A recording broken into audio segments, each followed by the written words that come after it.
Now there would be some condition inside our application where we're going to need to pull back the strings like the message, sender and receiver, so to match it with the queries outside of the area. So to do that, we're going to have to select it from the table, and we're going to have to run a query that would be actually a selective query. For that purpose, we actually use in Android SQLite database, we use a concept of cursor. Cursor allows us to select the queries from the database within a very finite set of area. So what I'm going to have to do is I'm going to create a cursor in here. I'm just going to press enter, and so I'm going to use a public cursor, that will be, and get string sender string receiver. So I'm going to only pull that receiver and sender from that one. That's it. Now it is asking to add the return statement in here. So in order to pull back something, or in order to insert something, we're going to have to get the permissions of that database, that is get writable database. So for that purpose, what I'm going to have to do is I'm going to use SQLite database. DB is equal to get writable database. That's it. I'm going to save it. I'm going to create a string to hold on a query for selecting something from the database. So string select query is equal to, I'm gonna use like select from, and then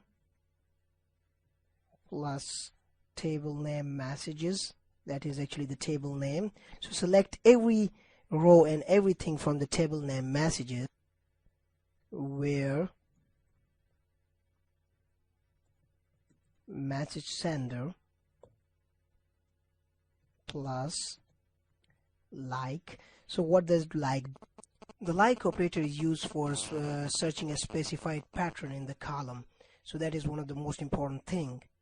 Like is actually very important when you put a like s%, like I'm just going to give it an example, s%.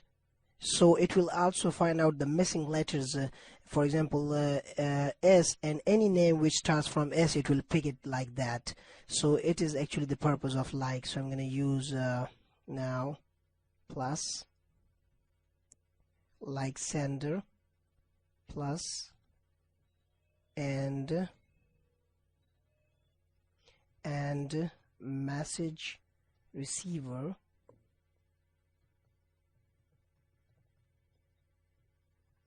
like receiver.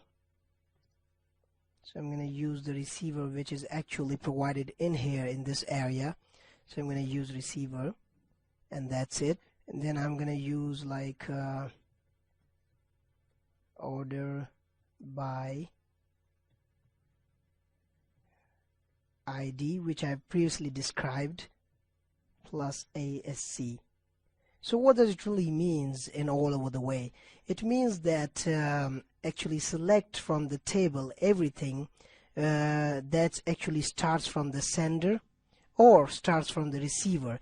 Means that the sender and receiver both should be packed up and should be ordered in ascending order by their index ID. Now the last thing I'm going to have to insert is the unimplemented method. So I'm going to insert the unimplemented methods, and here we have now the unimplemented method. So this method means that if your database version is very old, then you should upgrade.